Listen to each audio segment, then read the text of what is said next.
Merci à vous Geneviève Dorman. Je vous dis tendrement à la semaine prochaine. Radio France Internationale.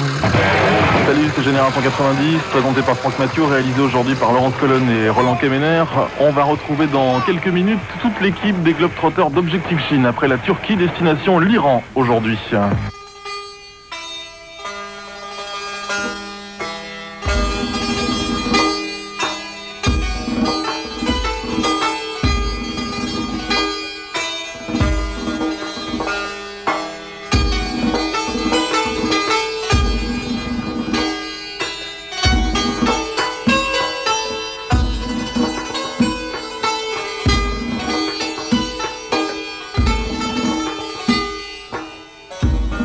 Et après cette escapade en Irak, et aussi paradoxal que cela puisse paraître au regard de l'histoire, nous entrons en Iran.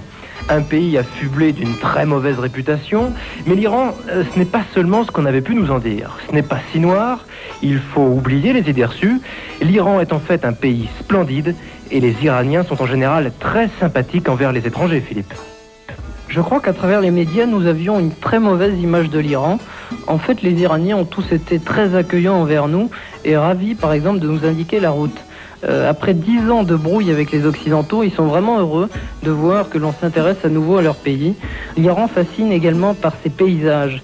Les montagnes multicolores du nord, les déserts au sud, avec les merveilles d'Isfahan, les caravansérails, les ruines de Persépolis. Tout cela devrait bientôt être accessible de nouveau aux touristes.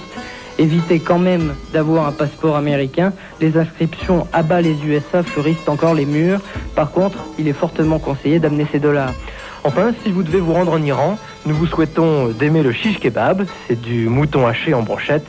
On ne mange que ça dans tous les restaurants et à chaque repas. Voilà, bon appétit. Nous, on lève les voiles. À la prochaine.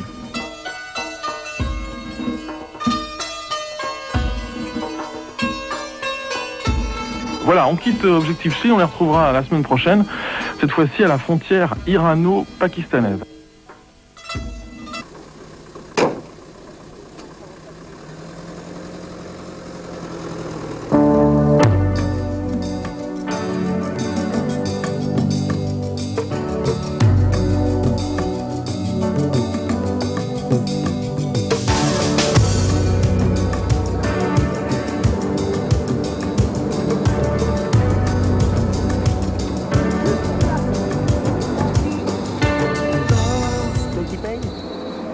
Bonjour Franck, bonjour à tous.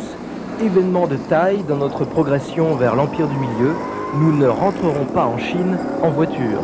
L'insécurité qui règne au Pakistan nous a contraints à renvoyer notre Land Rover en France. Les axes du pays sont en effet contrôlés par des bandits de grand chemin. Les étrangers sont kidnappés et certains sont même assassinés. Il était donc hors de question pour nous de prendre de tels risques. L'ultime solution était donc de scinder l'équipe en deux. Une personne rentre en France avec la voiture et les 3 autres continuent la route à pied.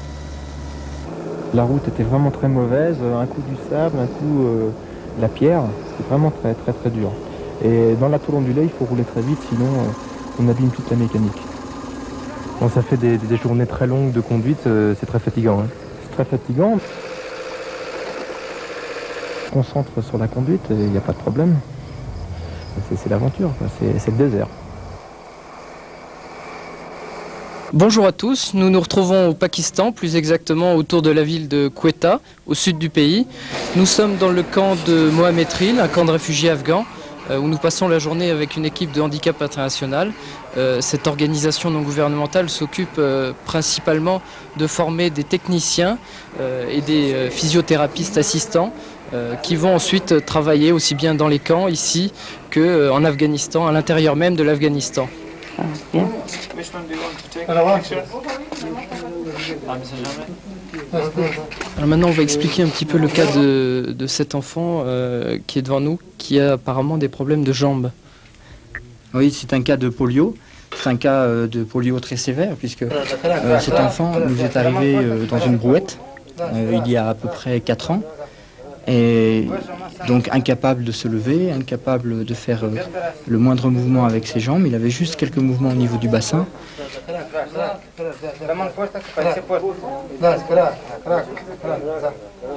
Nous avons également des cas d'infirmes moteurs cérébraux très fréquents, parce que d'abord les parents, les cousins se marient entre eux, disons qu'ils restent en clan très fermé.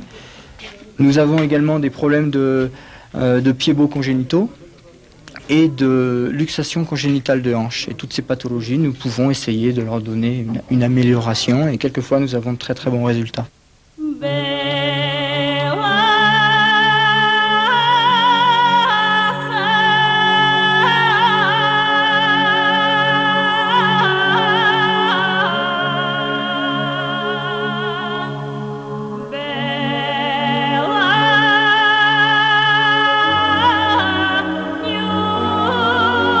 Pour éviter les dangers que représentait la route, nous arrivons à Islamabad par l'avion. Ce soir-là, la mousson s'abat sur la capitale pakistanaise. Le lendemain matin, nous constatons les dégâts. Les arbres sont abattus, les rues sont inondées, et signe des pays du tiers-monde dans cette région, rien n'est prévu pour l'écoulement des eaux de la mousson.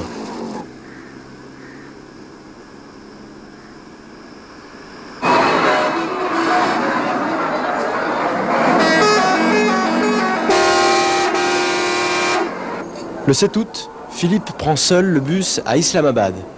Muni d'un appareil photo, il rejoint Pékin par la route de la soie. Pour rejoindre Pékin, il me faudra 50 heures de bus, 1 heure d'avion et 75 heures de train.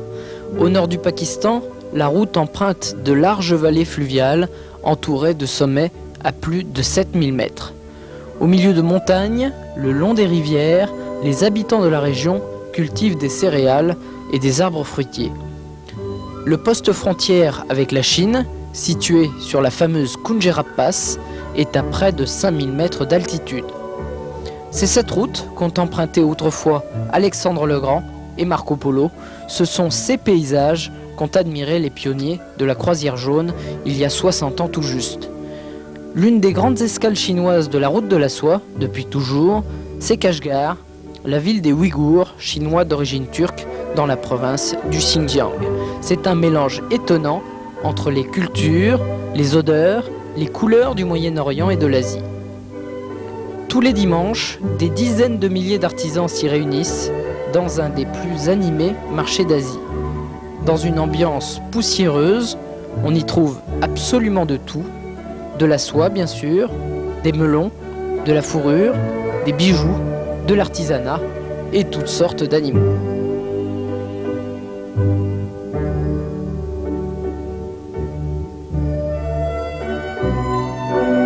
Bonjour Franck et bonjour à tous. Objectif atteint, enfin la Chine. À peine arrivés à Pékin, impatiemment nous courons vers le centre de la ville et bien sûr vers la place Tiananmen. À peine pensable, cet endroit si précis du globe dont nous rêvions depuis plus d'1 an est là à portée de main. Tiananmen authentique, avec ses drapeaux rouges, ses vélos et ses milliers de Chinois venus se faire prendre en photo devant le portrait de Mao. Et que de changements, que de contrastes lorsqu'on arrive à Pékin. Ce qui choque d'abord, bien entendu, ce sont les visages des Chinois. Ensuite, ce sont les idéogrammes indéchiffrables et la langue mélodieuse, mais totalement incompréhensible pour nous. On est complètement perdus.